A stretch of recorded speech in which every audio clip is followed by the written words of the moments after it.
Kuja hewani wiki moja imepita sasa, tukiwatahadharisha wakazi wa Garissa kuhusiana na matumizi ya mafuta haramu ambayo yanatoka nchi jirani ya Somalia.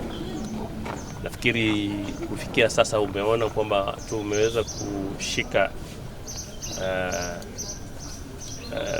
jerrycan takriban 60 hivi ambazo zimejaa mafuta zikiwa zimebebwa kwa hii probox iliyosimama karibu nasi.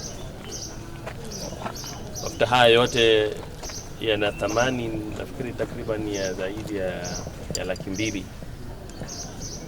Yanauziwa wakazi wa Garissa wenye magari madogo madogo. Mafuta haya ni ya petroli. Kwa yanauziwa watu wa pikipiki, tuk-tuk na zile gari ndogo altos na zile probox zingine ambazo zinafanya taksi.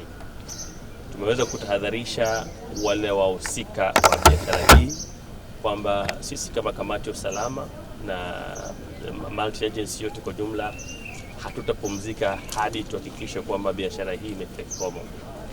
Tutahakikisha kwa hali na mali, usiku na mchana, kwamba biashara hii haramu na zinginezo ambazo ni haramu zinafanyika katika kaunti ya Garissa, hasa zile bidhaa ambazo zinatoka mpakani wa Somalia, hatutaziruhusu kuuzwa katika